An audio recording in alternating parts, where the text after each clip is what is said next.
January 2024, Happy New Year, is an extremely fast-paced, supercharged month. So if there's gonna be any astrology that I think should be in the first month of the year, it's actually this month, and it's not all bad. So it does look like a good time to be motivated and excited about the new year. If you're excited to get into what we can expect for this upcoming January 2024, make sure that you like, subscribe, and hit the notification bell so that you are always up to date with what the stars have in store for you. If you're new here, hi, I'm Maren. I make videos about astrology. I also make music, which you can check out down below. And if you want to learn from me with my courses or get a private reading from me, those will be linked down below as well, where you can find all my different offerings and one-on-one sessions. So we start out this month on the 1st with Mercury stationing direct in Sagittarius. So at the very end of 2023, Mercury was retrograde, showing that there was some inward communication, some delays, some travel issues, and some rethinking of writing or speaking or plans coming up. Whenever Mercury is retrograde, it is a rethinking of mental processes or going more inward. So Mercury direct in Sagittarius specifically shows a willingness and clarity now around adventure, taking more risks to have fun, and go after life experiences. So this Mercury retrograde is definitely a little bit more outward about like doing things that are fun, not super serious. Also on the 1st, Venus in Sagittarius will square Saturn in Pisces. Whenever Venus is square Saturn, it shows that enjoyment is up against boundaries, or love is up against requirements or reality. So it does look like relationships or trying to have fun in the beginning of the month could run up against a reality check and feeling like, okay, it's gonna be a serious start to the new year. Then on the 4th, Mars enters Capricorn. Mars is exalted in Capricorn,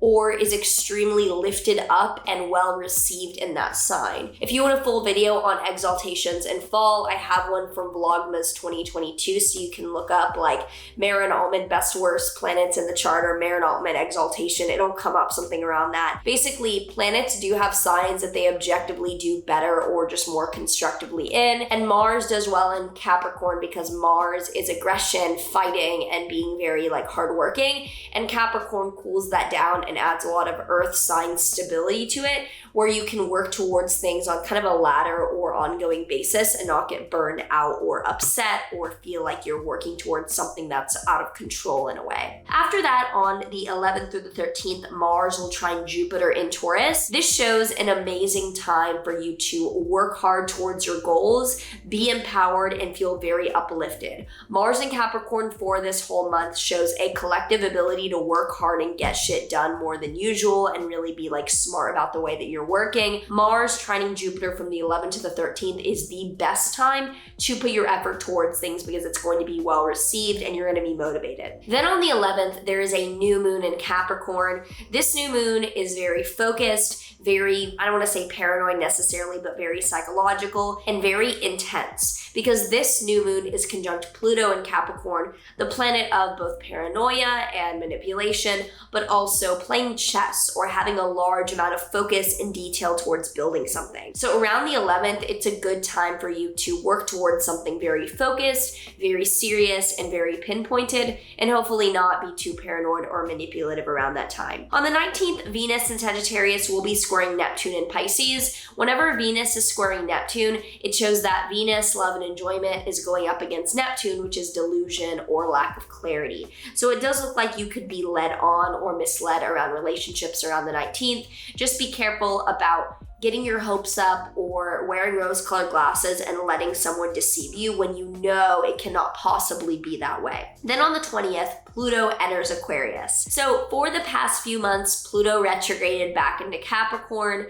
and Pluto will now re-enter Aquarius before, yes, later in 2024, retrograding back into Capricorn one final time. But this shows that Pluto in Aquarius for the next several months until the fall, until September, I believe, will be a preview of the more substantial 20-year transit starting at the very end of 2024 when it will no longer retrograde back out of Aquarius. So if you see any specific hints or kind of previews of technological AI-related changes for these next few months, that'll be a preview to the more large-scale changes. And I do have a full video on Pluto and Aquarius and what that will mean and what that shows. And it mostly shows a huge amount of collective, technological, as well as social justice transformations and those roles roles that those play in our life over the next 2 decades, as it will be in Aquarius for that entire time, because it's a very slow moving planet. Then on the 20th to the 21st, the sun will conjoin Pluto in Capricorn.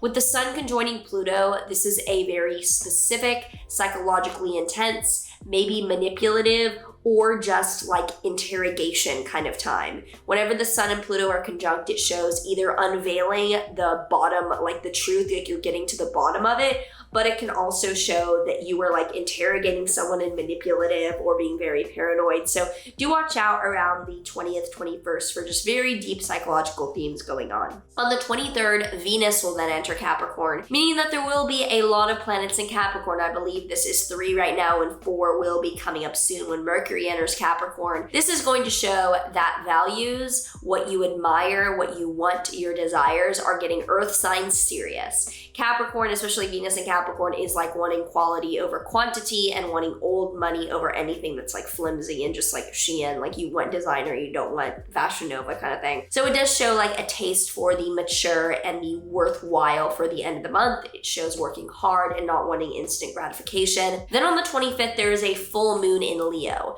Now, luckily, this full moon is not too, severe, you could say. It is loosely conjunct Pluto, but not to a degree that the sun conjunct Pluto, I mean, not the moon.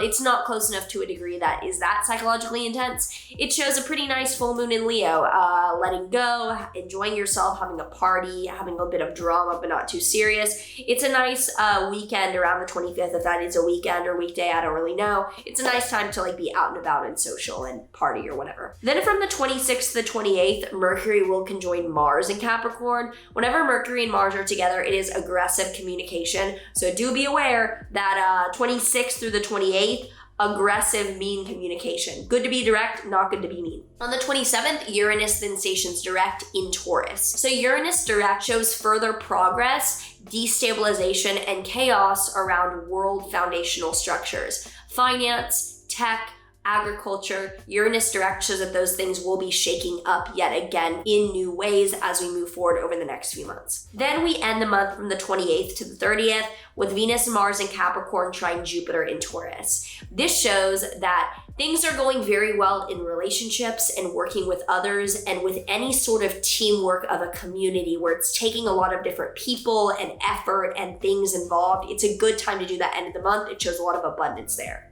If you have any thoughts around this January for you and your sign, or just collectively with how you're feeling, do let me know down below how you think the energy of this month is going to show up for you.